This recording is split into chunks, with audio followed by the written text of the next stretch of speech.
wanna wish you a Merry Christmas. I wanna wish you a Merry Christmas.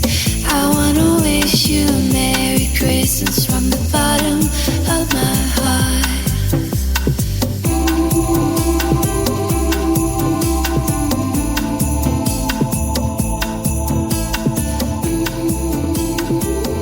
The Ortega family Christmas Eve party was finally winding down.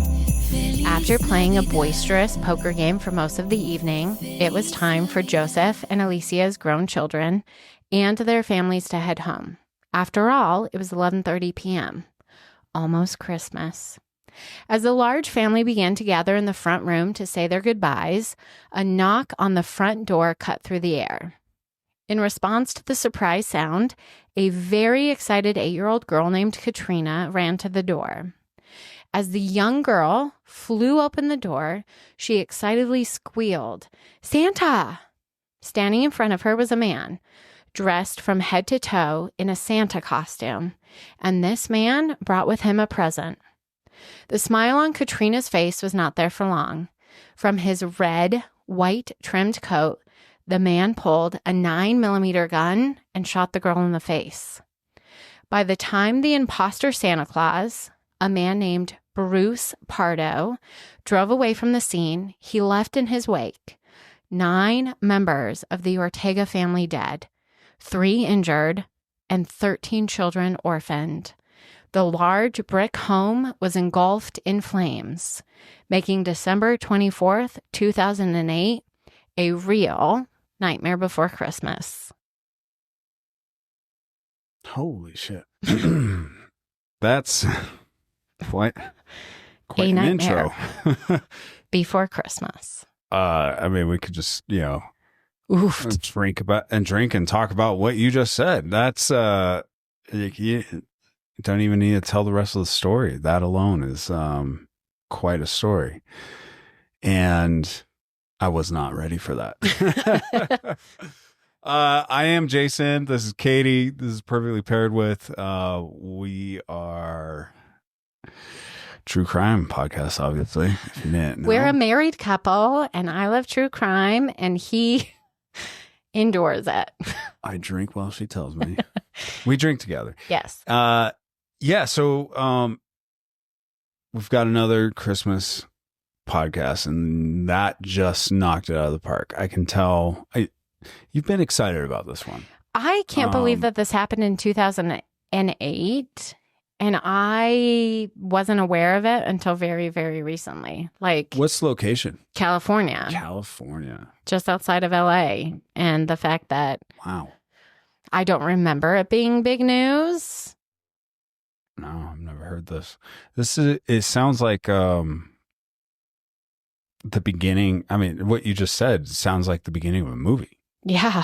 And then the rest of it goes, and I'm very excited to see where this goes. Well, okay. So what you said, super sad and but also morbid, Christmassy. very Christmassy. I heard the bells.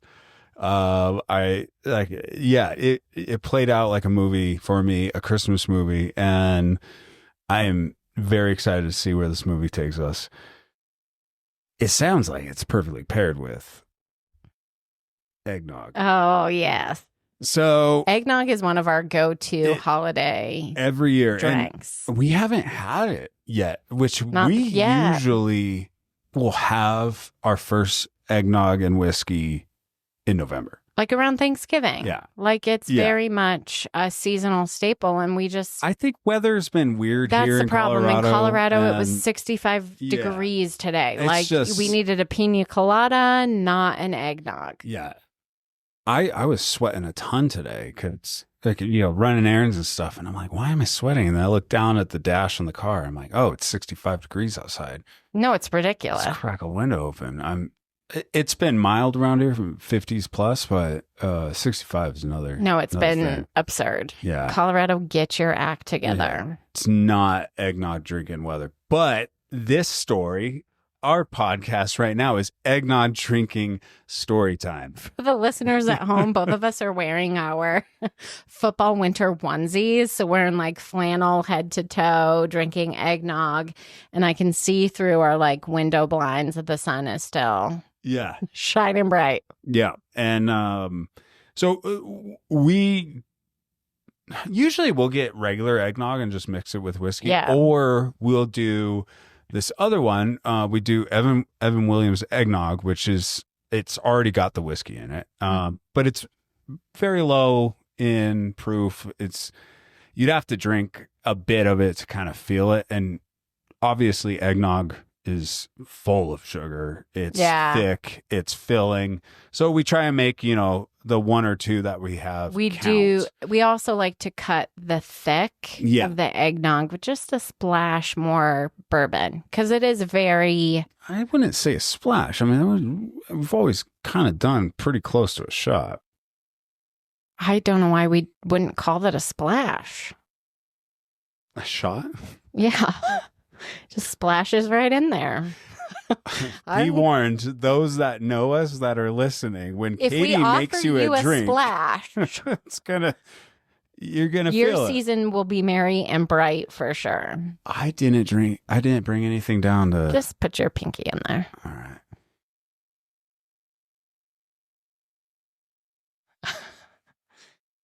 That's the kind of stirrer I like. Okay, so that perfectly paired with, we spare no expense. Yes, and so everybody knows we've got 2 Christmas episodes out. This is our second one. This is the second one. We actually are recording these back to back, which wasn't our intention. No, it wasn't. Our clothes are staying the same. Yeah, and so we're actually kind of a little bit more lifted at the beginning of an episode than we usually are. This one like might get peanut fun. Butter. The eggnog? It tastes like peanut butter. And I hate peanut butter. You do. Taste it. Honestly, Taste it. Peanut butter. Tastes like eggnog. Eggnog with whiskey. No, it tastes like whiskey with a splash of eggnog. That's what that tastes like. There is definitely more whiskey. I might have poured a little Those more. Those are not even parts usually at all.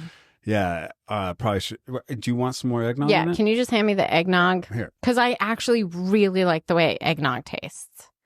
Like, it is one of my favorite flavors. Yeah, and that's why I do like getting just regular eggnog and mixing the whiskey. Just banging things over there. I'm sorry. Because you can pour a lot of whiskey into the regular eggnog. Maybe it was your finger that made it taste like peanut butter. Where's that finger, man? Yeah, you can pour a lot of whiskey into regular eggnog, and I swear it still just tastes like eggnog. It's kind of, not just eggnog. It's got a cut through it, but I don't hate it, but I don't taste a ton of eggnog. I'm gonna have to save me one serving of just the eggnog. Just one serving? You think I'm gonna drink the rest of that until it's just one? Let's see how the story goes. Well, it's going to be fun to see where we are at the end of this episode. Let's give it a try. So yeah, listener, be prepared.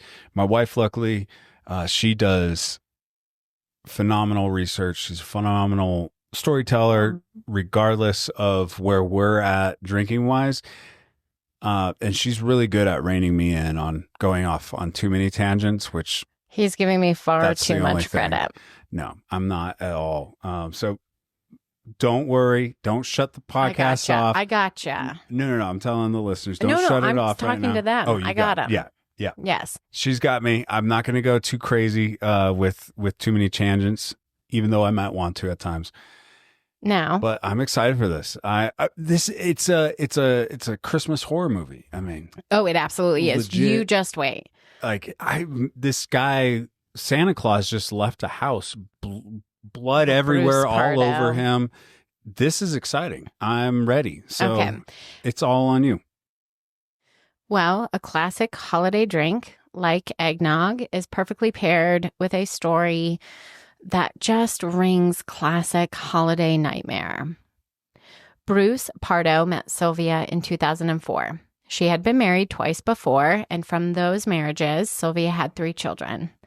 After Bruce and Sylvia got married, the couple, Sylvia's 4-year-old daughter, and their Akita named Saki moved into a $500,000 home in Montrose, California. Oh, they got an Akita too? They do. This is the second Akita I know. we've had on our podcast. Of course, we've got an Akita in our house every podcast.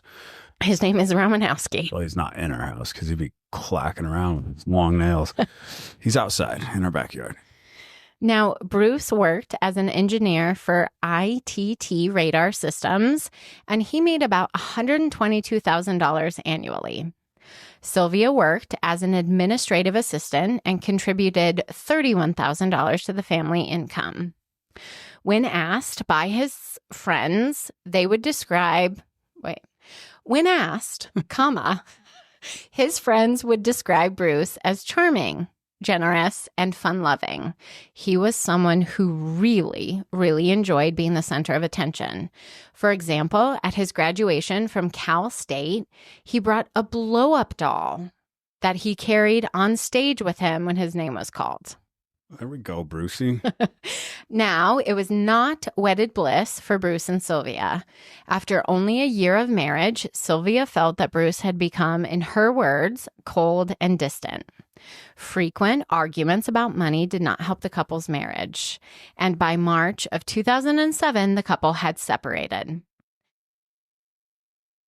Did you look up his picture? I did, yeah. He looks what, honestly, I thought he was going to look like. A douchebag? Well, He reminds me of a douchebag. I mean, for sure. He seems like the guy that was like really good at football. Yeah, And douchebag. maybe even played in college and just always relives the glory days and was always a bully. Yeah, well, And even into adulthood. I'm judging book by a cover. But also we just learned that he murdered an 8-year-old with a 9mm. Oh, just wait. She First doesn't of die. all of them. Oh, really? Yeah. Oh, whoa. Sorry. I've got Google Images up. There's actually an image of him next to John Bonet. Because it happened around Close? Christmas. Okay. Yeah. Okay. Now, Sylvia.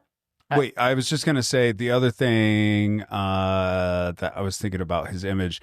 The only thing that stuck out to me right away because of what you told me, he'd pull off a great Santa Claus. He would. He has like that stature. Now, Sylvia wanted her young daughter to finish her kindergarten year at the same school. So she asked Bruce if the two of them could just stay in the home through the end of the school year. In response to Sylvia's reasonable request, Bruce packed up all of Sylvia's things and left them for her on the driveway while she was out at a birthday party. Now, most people would consider his response cruel and over the top. But for Bruce Pardo, who in addition to being all of those positive adjectives his friends would use to describe him, was also a narcissist who lacked empathy for others. And this response to Sylvia's request pretty much fit with the way he treated other people. For example, in 1988, when Bruce was 24 years old, he was engaged to a coworker. At the time, he was working for a different company called JPL. The couple had invited 250 guests to their country club wedding, which had been paid for by the bride. And after the ceremony, they planned to take a honeymoon to Tahiti. However, on the day of the wedding, Bruce simply never showed up. And as it would turn out, he had withdrawn the $3,000 from their combined credit union account, which he used to fund a trip that he took to Palm Springs. Now, his true nature would show itself again in 2001. At the time, Bruce was living in Woodland Hills with his girlfriend, a woman named Elena Lusano. Together, the couple shared a 13-month-old son, Bruce Matthew. While Bruce was inside watching television, the toddling son fell into their swimming pool. When Elena returned home, she found Bruce screaming on the ground as he held their unconscious, soaking wet son. The son was rushed to the hospital, and though he didn't die, he never fully recovered.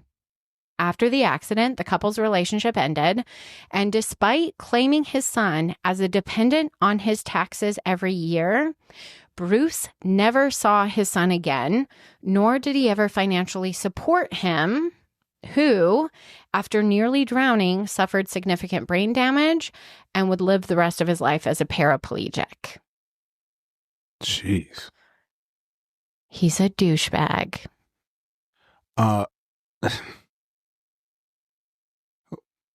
Sorry. I was thinking of something else that I recently read about. Another person that their father tried to drown him, but it was the dad of I think it was this last school shooting.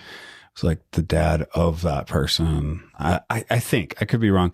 Anyway, I had to rack my brain because I just learned of somebody else that like lived through their father trying to drown him, which I know you said even if he wasn't but his story to was drown that him, the fact that you're not paying attention to your 13-month-old son when he is your responsibility because your wife or the baby mama's out of the house, like that just floors me. Yeah, But when you find out what he does later, you kind of wonder, did he just watch his kid fall into the pool because he was ready to be done?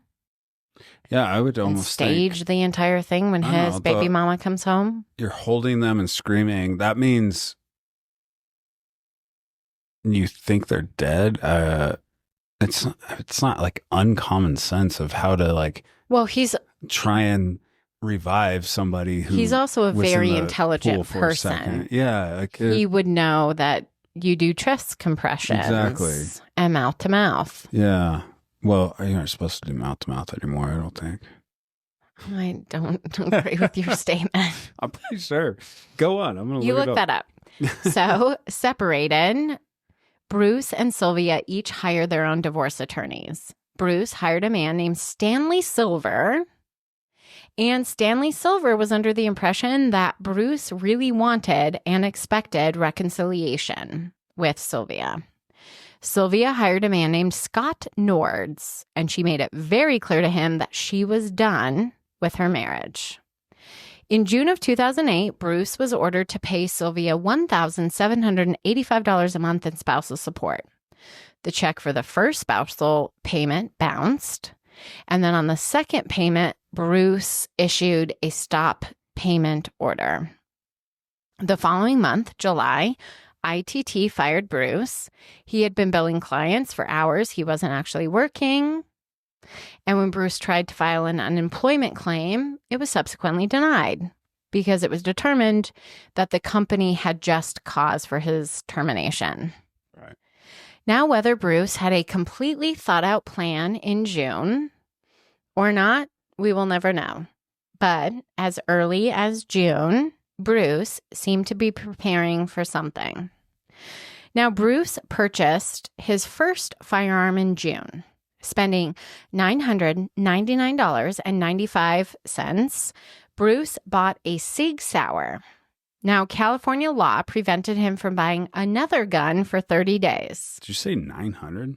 Less than 1,000 in 2008. Handgun? Mm-hmm. California. California. So, like clockwork, Bruce returned every 30 days or so until he had amassed 5 guns. Then, in October, while visiting an old friend of his who lived in Iowa, Bruce visited a gun shop where he purchased 16 handgun magazines. Okay. And there was something to the fact that, like, the magazines in Iowa carried more bullets than those you could purchase in California. Yeah, they've got... yeah, because it's California. Well, Colorado is the new California. We have the same. Yeah. You have a certain amount of bullets that you're allowed in a magazine now. I think Colorado's 8.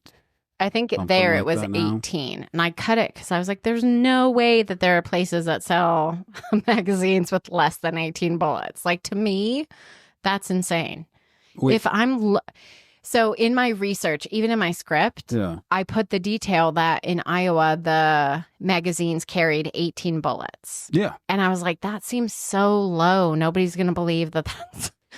actually. That's high for a handgun. Okay, Like I don't know. a normal magazine would, and I don't even know if we're saying that right.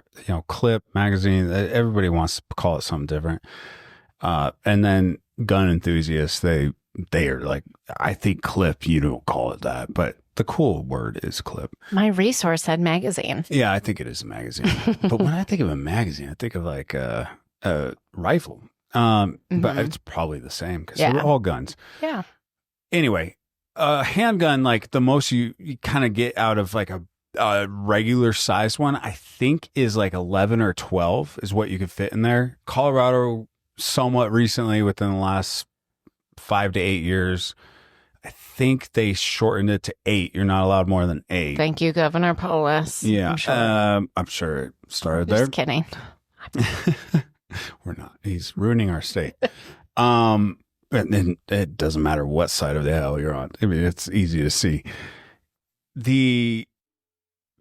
So in California is kind of like the lead on all these gun laws. So I guarantee you in California, you probably only can have 12 to 8 somewhere there allowed in there. So just so take you a have trip to Iowa. you have to get magazines in other places. It's actually kind of funny. Or you learn how like they actually stop that in the magazine, how they reduce it to only this much. Usually you could pop inside and take that little governor out. Friend of his in Iowa, like hadn't heard from him for like years. And then out of the blue, Bruce just like calls him up. He's like, hey, buddy, long time no see. I was like thinking about taking a trip to Iowa to buy some magazines. Should we catch up? Great, let's catch up. And it feels very much like this poor Iowan friend was just used. What I don't know where you're going with this, but honestly, I've got a lot of friends that if I don't know, if they lived in another state, I could totally call them up and be like, hey, dude, I want, Colorado laws are this on guns. I got to come over. Let's meet up while we're there. I don't know. Gun laws are silly and you can go across state lines and grab what you need. Obviously not the gun itself that has laws on its own, but it's I don't think that would be that weird. If I hadn't talked to a friend for like 20 plus years and they call me up, I'm going to wonder what they want. And I think that's the situation. Anyway. But gun enthusiasts are different. Like you just get it. I don't think Bruce is a gun enthusiast. But he's probably posing. Bruce is a revenge enthusiast. He's probably posing as that. Just wait, because we're not done with his Iowan friend. I know people that own things and they do it legally. They get it. But it's like, why do you need a silencer? Because it's cool. It's not why I need a silencer. Also, in 18, like that. Just joking. Okay. You're all learning why she needs a silencer on her husband. He just keeps talking. He just keeps talking. You said I would rein you in. Reining me in. At some point after October, Bruce commissioned a neighbor named Jen Dioti. Now, she owned a costume shop, but he commissioned her to make a Santa Claus costume for $300. In addition to the Santa coat and pants, this costume came complete with shoe covers, beard, glasses, and gloves. Then, so it's shoe covers to make your shoes look like black boots. Yeah. Then 1 week before Christmas, at a courthouse in Burbank, California, the divorce between Sylvia and Bruce Pardo was finalized. It was cited that there were irreconcilable differences between the couple. Sylvia was permitted to keep her engagement ring. She was to receive $10,000, and she got the Akita name Saki. Saki. Now, this is the part where couples, especially couples who don't share children, they go there. Share children? I know. Can we talk about this peanut butter whiskey? Because I can taste peanut butter. My tongue is numb. I'm not allergic to peanut butter.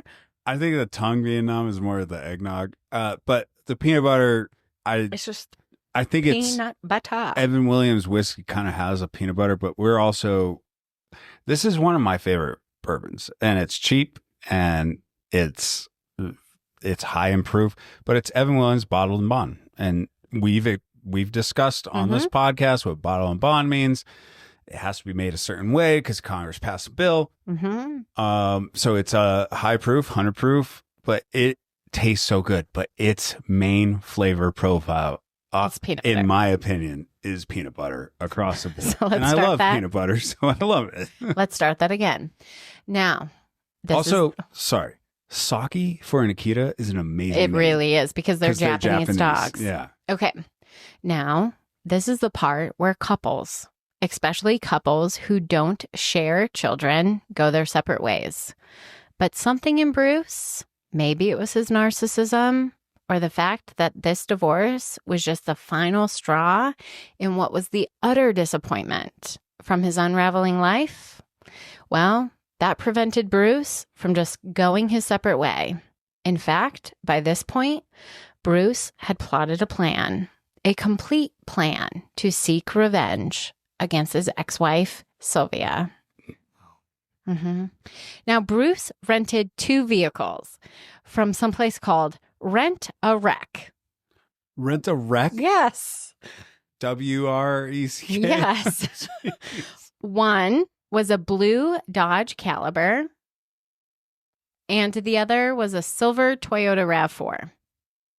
Bruce also purchased a plane ticket to Iowa and made a call to his Iowa friend Iowan? at 6 p.m. on Christmas Eve, the same friend he had visited in October. And he told them excitedly that he was very, very anxious to fly out and visit them soon. The rented RAV4 was driven and parked in front of Scott Nord's home. If you don't remember that far back in our story, Scott Nord was Sylvia's defense attorney. Oh, for the divorce. Yes. Now, inside of the RAV4 were multiple bottles of water, a canister of gasoline, wrapped Christmas presents, 2 computers, and a map of Mexico. Everything Bruce would need to drive across the border into Mexico, I don't know, let's say, as he fled from mass murder. Where's he driving? He's driving to California, right? So he's in California. He has strategically placed the RAV4 in front of his ex-wife's divorce attorney's house with everything he would need. If he got into the RAV4, he could drive into Mexico. Okay. Yeah, you'll just have to keep going on with the story. Okay. I'm trying to figure out my locations All that right. you just gave us. On the night, so the Ortega family lives in Covina, which is like 20 minutes outside of LA. Yeah. In California. Yeah. A real easy drive down to Mexico. But you would need some maps. What's the Ionian friend? Or Iowan? We're going to talk about it. Ionian, I don't know. Let's the guy talk from about it. Iowa. Yeah, let's wait. Why? Okay. Put it in your pocket. Okay. So on the night of the 24th, Christmas Eve, Bruce Pardo used plastic wrap to fasten $17,000 in cash to his body. Jeez. He then dressed in black street clothes. As he walked out of his house, approaching his vehicle, he spared a few moments to wish a Merry Christmas to Bong Garcia, which is his neighbor, and Bong's 17-year-old son, Avon. Bong? Yeah, I bet he's Chinese. Asian, at least. Instead of getting into his Cadillac Escalade, Bruce got into the rented blue Dodge Caliber. And at 9 p.m., he drove away from his home. It was around this time that the Ortega family party was in full swing. Joseph and Alicia, the patriarch and matriarch of the Ortega family, were more than happy to host their children, James, Charles, Leticia, Alicia, and recently divorced Sylvia. And you said in the beginning, adult children. So Yep. all of them are adults. Obviously, there's young because an 8-year-old. They're grandchildren, which for me, I'm going to let you all in. My husband's family, we have the best Christmas celebrations. And so when I think about the Ortega family, Christmas, games, like a bustle of kids, that's what I think. We also have a gigantic family. Yes. Because it's 5 siblings, Yes. including me, and everybody's spouse and everybody's Yeah. kids. Now, And then we have divorced families, and Yes. Not even the ones tied to the divorced ones come. Yeah. It's kind of strange. It's cool. It's good. But we Now, have good. In addition, I imagine the same thing. Yeah. Though, so in addition to the grown children, you have the matriarch and patriarch's sons and daughters-in-law and the pack of grandchildren they were very proud of. Now, I am not sure what Bruce did between leaving his house at 9 p.m. and the time he arrived at the Ortega family home, which was around 11:30 p.m. But at some point during those 2.5 hours, homeboy did some cocaine. As one does before dressing as Santa to go and commit murder. So it was with a small amount of cocaine in his system, carrying 3 different 9mm pistols on his person, and pulling behind him a compressor that he turned into a homemade flamethrower that he then wrapped in wrapping paper like a gift. Bruce approached his ex-wife's parents' house intent on destroying everything important to her. Now, after shooting young Katrina in the face, remember she was the 8-year-old granddaughter who opened the door, Bruce took aim at anyone and everyone. By the time he was done shooting, Sylvia, his ex-wife, and both her parents, Joseph and Alicia, plus Sylvia's sister, Alicia Ortiz, and her son, Michael, Sylvia's brother, Charles, and his wife, Cherie, and Sylvia's older brother, James, and his wife, Teresa, would all be dead. Which is how many people? 9. How many people total died? 9. So he made a point of going after her. Because there's multiple families there, right? I think it was just them. He wanted to destroy everything close to her. But then a good chunk lived, right? Or just wait. Okay. Now, Katrina, which is the 8-year-old girl who opened the door, and both her mom, Leticia, and her father were able to escape and run to a neighbor's house before going to a hospital. So Katrina didn't die No. from being shot in the face. In the face. Despite being injured, Katrina survived, along with another 16-year-old grandchild who was shot in the back and a 20-year-old grandchild who suffered a broken ankle when they jumped out of a second-story window. But those are the 3 individuals who were injured but survived. 13 kids survived this attack but are orphaned because of Bruce's actions. Okay, so if I'm doing my math right here, we've got about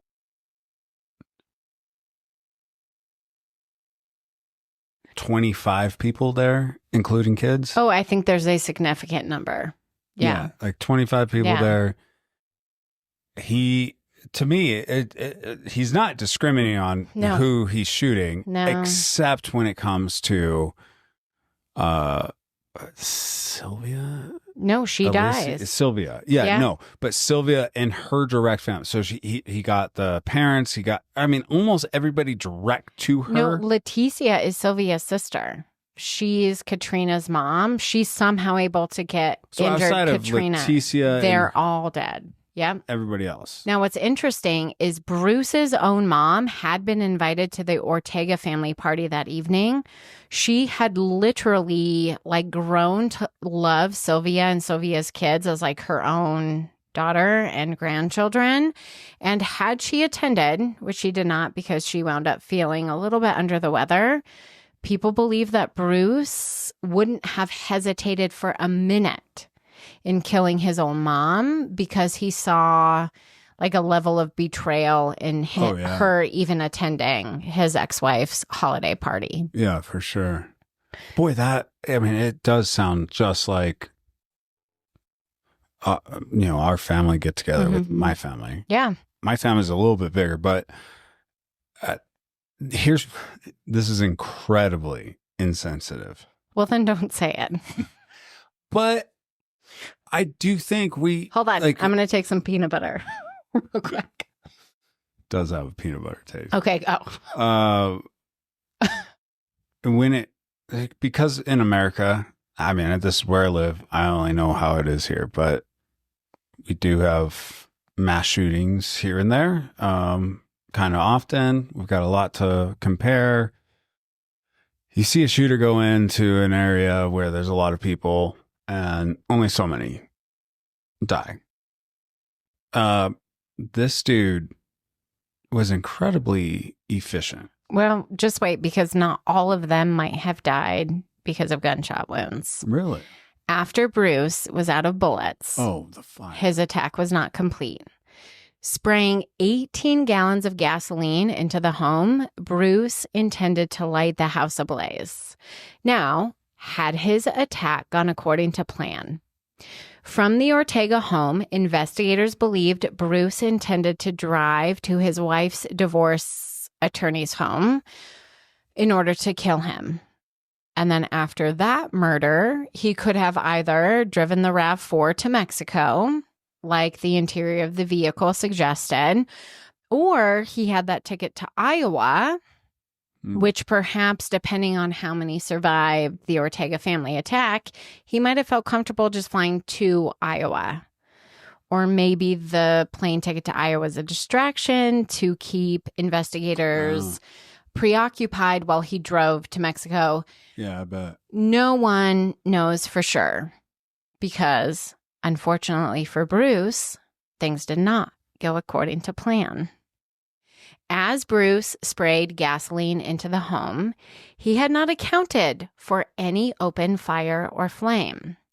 The Ortega family actually had been burning 2 fires in fireplaces that evening, as it had been a very rainy holiday. When the gasoline met those fires, it created a very large explosion. And Bruce, well, he was just standing too close. That night, Bruce suffered horrific burns on his hands and arms. He had 2nd and 3rd degree burns, and his red Santa pants actually melted into the skin on his legs. Jeez. So instead of driving to his next murder location, his ex-wife's divorce attorney's home, in order to seek revenge on him and then get into his getaway car, in extreme pain, Bruce simply drove to his brother's house. Neighbors would report that evening they saw a car that looked a lot like the rented blue Dodge fleeing the neighborhood as flames devoured parts of the Ortega home. Now, Bruce's brother Brad returned home from a different Christmas party right around 3 a.m. in the morning to find his brother Bruce dead in a pool of his own blood, and he immediately called police. When police responded, they determined that Bruce died from a single gunshot wound by a 9mm bullet to his head. There was a 9mm recovered from Bruce's lap, but there was an additional 9mm on the floor. They also located a bullet hole in the ceiling of the room, and originally officers speculated that Bruce's death and the Ortega attack were somehow related, but they did not immediately suspect Bruce as the perpetrator of both the massacre in Covina and then Bruce's self-inflicted gunshot wound. He thought they were related, but I just he didn't picture do both. These 2008 California police officers come in and being like, oh my gosh, we've got 2 crime scenes and this mass murderer on the loose. And really, it was just Bruce. His legs burnt to shiznit. Exactly. How far is the brother's place from this place? I'm not sure, but it's got to be all relatively close. Yeah. Yeah, I mean, obviously, I think they're all suburbs of LA. The officers knew this horrific scene happened over here. They come over here. Come on. A plus B equals C. Like, this dude is burned to shit.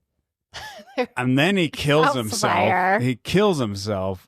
He smells like fire. He smells like melted whatever the heck, like plastic probably is what these Santa suits are made out of. Polyester. It's a A plus B equals C. Well, one and done. We solved the crime. Unfortunately for Bruce's memory, and despite wearing a head-to-toe Santa Claus costume, There were enough survivors at the Covina home who identified him as the perpetrator of the Ortega family attack. He didn't even have time to take off the suit. Like, is this the Santa that killed you guys? Wait. Yes.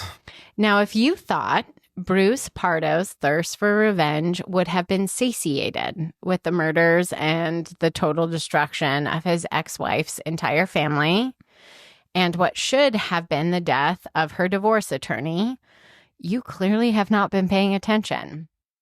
If anything, that night, Christmas Eve 2008, should have been la pièce de la résistance for our narcissist, Bruce Pardo. When investigators searched the blue Dodge, they discovered the charred and burned Santa suit. They also discovered thousands of rounds of additional ammunition. They also discovered that Bruce had booby-trapped the rented vehicle to explode when the Santa suit was removed. And explode it did. But again, luck was not on Bruce Pardo's side. Not a single person was injured when the last explosive piece of his plot for revenge fell into place. So it exploded. Yep, and nobody was hurt. It was, and what exploded? The rented vehicle. He rented two vehicles. Yep, but the blue one, which he had been driving that night, he orchestrated it so that if they removed the Santa costume, which they would have to when taking evidence, the entire car should have exploded. And it exploded, but nobody got hurt. I want to know what Bruce Pardo, 2000. I wonder what kind of explosion it was. Was it just like a... or they were like, what the... I don't know. I got smoke in my eyes. It was something. Because, I mean, it is a good idea. Like, when you remove that, you have to be close. You have to be in the car. Yeah. If the car explodes, then, people are hurt.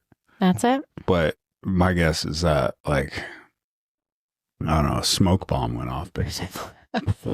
Just a poof. Like, do we count that as an explosion? Yeah. No, that'll be on his rap sheet. Oh, he's dead. He's dead.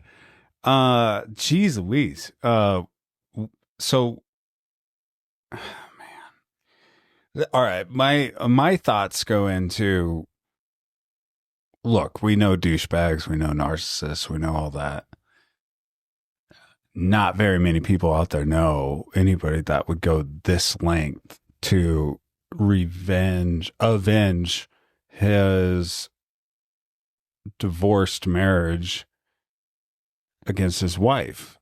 Like, this is whom he wouldn't even let stay in the house. Like, this is an extreme clearly you don't that care. Yeah, this is an extreme that doesn't make sense. The only thing I can think of that kind of maybe lends a little hint towards why it went this way maybe is there's definitely some mental things wrong with him. Mm-hmm. The only reason I think maybe it's not all that is you mentioned something that he did that night, and that is he used cocaine. Yeah, but they even talked about it was such a minute amount in his system that they couldn't even determine like how much he could have potentially even taken to. And the fact that he had forethought to get the weapons and buy the hours ticket, and hours and hours planning this out. For someone to have their mind this twisted, I would just think that, I mean, he's maybe a user just like all the time, and like he had this idea and it just sprung into more and more and more, and he's already got the narcissistic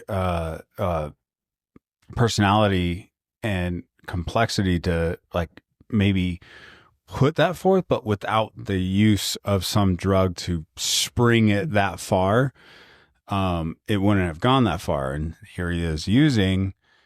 And back in 93, I mean, we're not far from the 80s in California. Like, cocaine is still a very prominent drug there. It's probably not that uncommon for just regular people to use. So while a normal person would never get to this point, maybe there's something to his drug of choice just going this way. Look, there are people that do insane things all the time. We alluded to it before with how many, mass shootings we have. It's all around the world. I mean, people are driving into crowds with cars. People do insane shit to hurt other people, kill other people all the time. This one's just kind of weird because the aggression is at one person, and he does a mass shooting, also mass arson, in a vengeance. And he's like 40 plus years old, gone his whole life, never done anything like this. What spurred that on? I think, so here's the deal. I think cocaine is probably prevalent in California in 2008. I don't think that impacted anything, except it just fed maybe what he tended to do. The notion that this man turned, and I'm assuming it's an air compressor, into a flamethrower that he wraps as a Christmas present. And then he has the audacity to put on like a Santa Claus costume. It is him feeding his ego. So I did want clarification on that's ridiculous, the flamethrower and the fire. You said he was spreading gasoline everywhere. And you said that there was 2 fireplaces. So did he even get to the flamethrower? No, he's shooting the gasoline, and this is how I picture it. He plans to shoot the gasoline, and then I think somewhere on his person he has like an old school like match set where he was gonna strike a match and then throw it, and then behind him he was gonna leave. You said it was a flamethrower. He made a flamethrower. So he never actually used that. No, he shot the gasoline into the house with the flamethrower. I think it was an air compressor that he, using his engineering like expertise, to turn it into a gasoline thrower. I think he just sprayed gasoline into the home. Flames, because a flamethrower legit sprays flames everywhere. Well, that's what the source material called it. Gasoline but he didn't, and flame. Great. And he didn't count on there being flames in the fireplace. Although maybe that is correct, because it is still gasoline. It's still fuel throwing out with the flames. And maybe if it does hit something like a fire, all of a sudden, he didn't expect it, there can be an explosion. That's what happened. I'm curious. I want to look that up, but I also want to look up, was he in the house spraying a flamethrower around? Well, the audacity, Bruce, just makes me shake my head. Well, the whole thing is insane for somebody to carry out. I mean, we've talked about a lot of insane people carrying out insane plans. One of our last episodes was Chris Watts, and I mean, you thought that was some sort of psycho vengeance against his wife. This is like another level. And how do you get to that point? Like, Chris Watts is hard enough to figure out. This guy's and a we master can point to like a bunch of weird things like devil worship and stuff like that. And the education. Right. We're talking over each other. Sorry, Jess. Sorry, Jess. No, he does. You're right. He's a master villain. And he has the intelligence. And he quit having other things to live for. And so he just embraced the dark side. That's what I think about Bruce. Well, you know what? Cocaine's a hell of a drug, but you know what's a more hell of a drug? Christmas spirit? Love. Love is the hardest. You need is love. Most you do, and that's what makes it probably one of the most potent drugs in the world that can make you do something insane. Well, family and friends of Bruce recalled that year, 2008, he put up his Christmas lights right after Halloween, almost like he knew he needed to get as much holiday spirit as he could. because he knew this would be his last Christmas season. But in the end, that foresight was not extended to Sylvia and her family. They had no idea that that Christmas Eve family party would be the last time that that family, as it was, would have a chance to be together, celebrating not just Christmas, but it would be the last chance they would celebrate any holiday or a special occasion. And unlike Sally from the other Nightmare Before Christmas, when she said, "I sense there's something in the wind that feels like tragedy is at hand," Sylvia and her family had no idea that it was tragedy that awaited them when an innocent young girl opened the door to Santa Claus.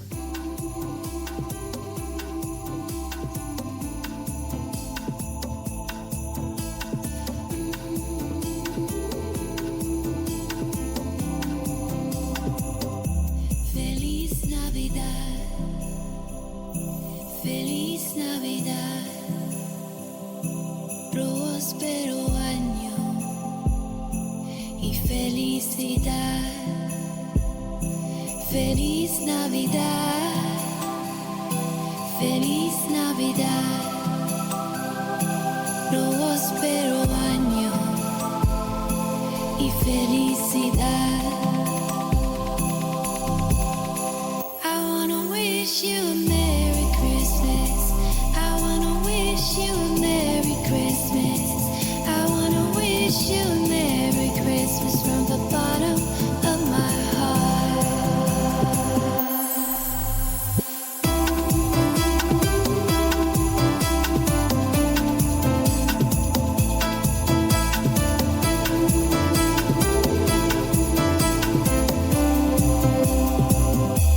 Feliz Navidad, Feliz Navidad,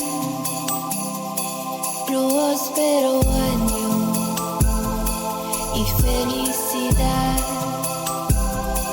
Feliz Navidad, Feliz Navidad, próspero año y felicidad. Isn't that sad? It's the craziest. Like, Effing Bruce. That should be a saying. Effing Bruce. fucking Bruce. It's our next team. He's such a garbage human being. I mean, truly. And what's strange is like, Move on. what's strange is he looks like a douchebag. According to everybody else, he is a douchebag. And you think of the Hollywood movies and the douchebags doing something stupid at the end and killing somebody or something, like one thing, like he looks like the antagonist in Edward Scissorhands. Oh. And he was literally ready to kill Edward at the end. And Edward kills him. But it's like that type of bully that Hollywood plays out, and they are actually willing to kill somebody in the movie. And usually they don't get away with it. Sometimes they do actually kill them. But it seems far-fetched. But to hear this guy is fully ready to play that out in real life. Yeah. I also think that there are people who just assume that life is about them. And Bruce came to the realization that life isn't about him. And so he did the most drastic thing in the whole wide world to make it about him, which included like a ridiculous costume, a ridiculous prop. What kind of job was he in? Okay, so he was some sort of like software engineer. Like that's what he did. And even, I didn't talk about this during the episode, but like at his first job, he would break in to see what other people made. Because he like hacked their system to see how much his colleagues were being paid. Huh. Like he is such just like a ick Like, But he's also very smart. very smart, very capable. And if he just had like a normal sense of self, he probably would have been a very successful human being. I wish I would have just didn't have that. Yeah. And I wish I would have corrected myself. I was still thinking about our last episode, which was 93, shortly after the 80s. And I totally said, no, this is shortly after the 80s. It is not. It's like almost 20 years later. Yeah, but I still think cocaine is probably just 100%. as prevalent in California. Not just as prevalent, but it is 100% a drug that, like, you don't hear about meth taking over California like you do, like Grand Junction here. Fancy. All the coke. It's like the first stop for all the coke. So they got it all. Anyway, he's just, he gives me the ick. Oh, like, he is that dude at the bar, the party that you're just like, don't talk to me. He's the guy. He is the guy that only has friends because they fear not being nice to him. Or they were like elementary age friends, and you're just like, I can't get rid of Bruce. I've known him since I was 7. Like, our moms play bridge. Like, that's Bruce. Yeah. How many guns did he have when he went in? So I think it was 3 on his person. But total, he had 5. He purchased 5 guns. I don't know if he got them all on his body or whatever. You made a point to say how many guns he purchased. So I was wondering, I think it was how 3 many did he that go night. in? He had to have had more than one, or at least multiple clips / magazines, and like been reloading. But my guess, to get away with that much, you're just switching to another gun. Here's all I have to say: if anybody comes to our Christmas Eve party, good luck to you, brother. Yeah, good luck to you, because they're going to have multiple people shooting back at you. I just think of our brother-in-law, my brother-in-law, your brother, Justin. Or if it's a neighbor Christmas party, even more good luck to you. Not that holiday sweater one. They're a little liberal. There might be a few people. No, with guns. Jameson has some potent drinks that could take you out, but that's what I don't know. I wouldn't think that he doesn't have some in there. Eddie, the Brit. Yeah, I don't think so, my friend. Anyway, get him one if he does. We're switching things up. We're having side conversations after, and if you're still listening, we appreciate you. Thank you for listening to The Perfectly Paired With, and we hope that you and yours have the most amazing Christmas holiday. Honestly. And if you don't celebrate Christmas, holiday season. Yeah, holiday season, whatever you do, it's a Find merry time. Love and joy and peace. It's the end of the year. It's time for us to like remember all that good stuff and go into the new year ready to crush it, whatever your goals are. But one thing I thought about this. What? It's basically the new age. Remember how some bands would on the last track, they would let it be like silence for like 5 minutes, and then there would be like this hidden just to track. See who is. Yeah. If you're listening, you are our favorite kind of people. The new age hidden track, but for podcasts. And if you noticed when the episode we ended, love you. And then we're like, and we hope you're enjoying a peanut butter flavored eggnog. It's not going to be the greatest stuff. Obviously, there's a reason we didn't include it all. But hey, you got to the extra. If you did get to the extra, somehow let us know. Yeah, because we'll send you a T-shirt because we're going to make merchandise. We are. We're there. You are listening at this moment. Yeah. Direct message us.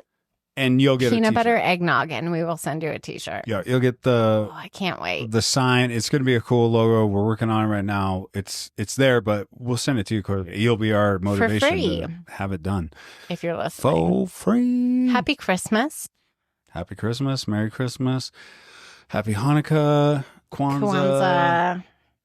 That's all. Winter solstice. Today is the winter solstice. We're gonna go outside and do a naked dance. Let's go. Yeah, let's go.